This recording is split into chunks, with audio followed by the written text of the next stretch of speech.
Alright, how's it going? Sam here from EnduraCamps. Just want to tell everybody about the EnduraCamps athlete assessment we have going on. Anybody that comes out, participates, is going to get a free t-shirt. It's going to be a good time. It's a great way to see where your fitness is at. So I'm going to walk through a series of events to show you exactly what we're going to be assessing here. Alright, so the EnduraCamps athlete assessment includes body composition and physical readiness. The assessment is a series of physical events to evaluate the athlete's cardiorespiratory fitness, muscular strength, and endurance. Alright, the assessment is timed and consists of 7 events. The first event is going to be body composition. Body composition will be taken using skin calipers, okay, along with the athlete's height, weight, and age to determine the athlete's body composition. Athletes with less subcutaneous fat will be given a greater score. So the less fat you have, the greater score you have. I'm just going to demonstrate this real quick, show you for body composition. I'll be using these skin calipers here. We're going to do 4 sites.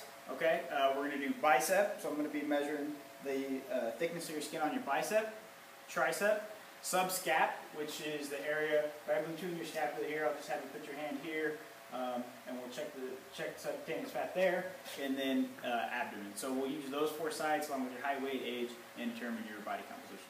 So real quickly, scoring for this event. As I said, there's 7 events. You're going to receive a score from 3 to 10 in each event, and your total score is an accumulative of all 7 events. So obviously a perfect score being a 70, low scores being like 21.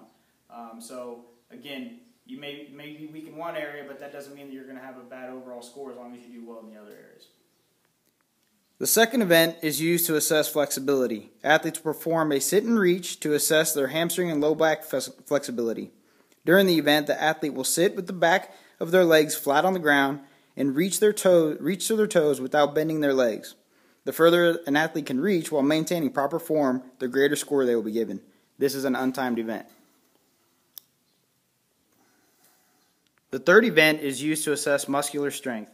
Athletes will perform a 1-rep max deadlift.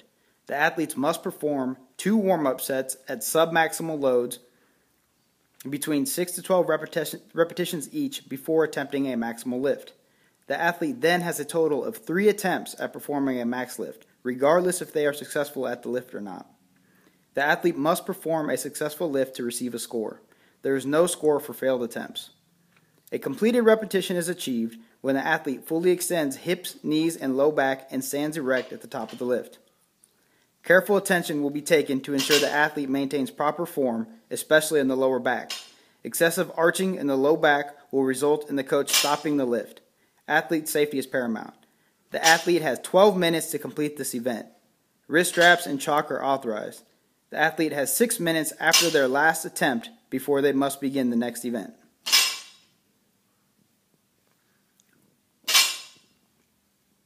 The next 2 events will assess local muscular endurance.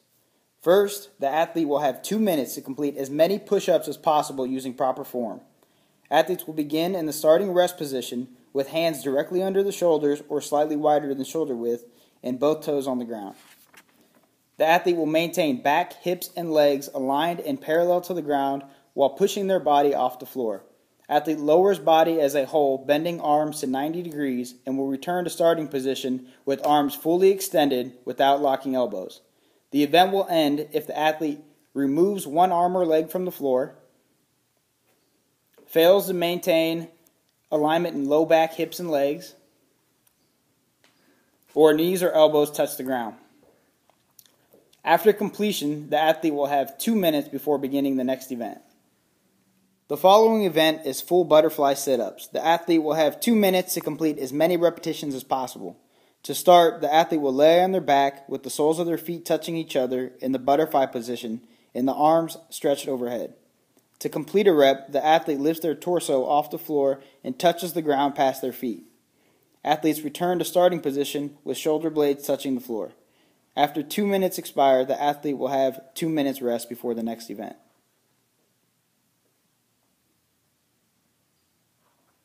The final strength test is pull-ups. This is not a timed event.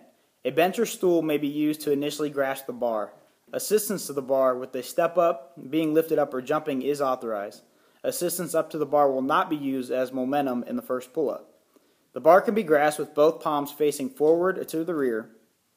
The correct starting position begins when arms are fully extended beneath the bar. Feet are free from touching the ground or any bar mounting assist, and the body is motionless. Legs may be positioned in the straight or bent position, but knees may not be raised above the waist.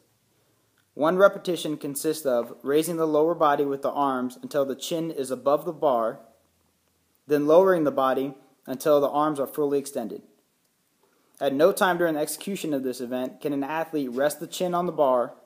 The intent is to execute a vertical dead hang pull-up. A certain amount of inherent body movement will occur as the pull-up is executed. However, the intent is to avoid a pendulum-like motion such as kipping. If observed, the rep does not count. The goal of the event is for the athlete to execute as many correct dead hang pull-ups as possible before dropping off the bar. Females may choose to do a flexed arm hang in place of pull-ups. This is a timed event. Assistance to the bar with a step-up or being lifted up is authorized. The bar must be grasped with both palms facing either forward or to the rear. The correct starting position begins when the athlete's arms are flexed at the elbow, the chin is held above the bar and not touching it, and the body is motionless. At no time during the execution of this event can an athlete rest his or her chin on the bar. Athletes are authorized to drop down below the bar, however, some degree of elbow flexion must be maintained with both arms. Once an athlete's arms are fully extended, or the athlete drops off the bar, the clock will stop. The goal of this event is for the athlete to hang motionless for as long as possible within the prescribed time limit of 75 seconds. When the athlete completes their final pull-up or drops off the bar from the flexed arm hang, they will have 10 minutes before beginning the running portion of the assessment. All right, so after pull-ups, you have the 10-minute rest before you begin the run portion. The run portion of the event is a 2-mile run, starting here at the gym, running throughout the neighborhood, and ending back at the gym. All right, so push yourself through that. Again, this is overall body assessment, testing both endurance and strength. Okay, so you want to find out where your weak points are. You might be stronger, at pull-ups, but you might kind of be lacking in the run. So this is where you get to see exactly what type of area of fitness you need to focus on for your strength gain. The event's going to be awesome. Please come out. We'll get you a free t-shirt. If you have any questions, feel free to shoot them to us. We'll have the standards based off of all the events, basically where you're standing, what category you'll fall into. You can kind of see where you fall against everybody else. We'll post those at the gym. It's a great competition, great motivator to see who really puts out for this event. If you have any questions, feel free to shoot them to us. Should be a good time. Thanks.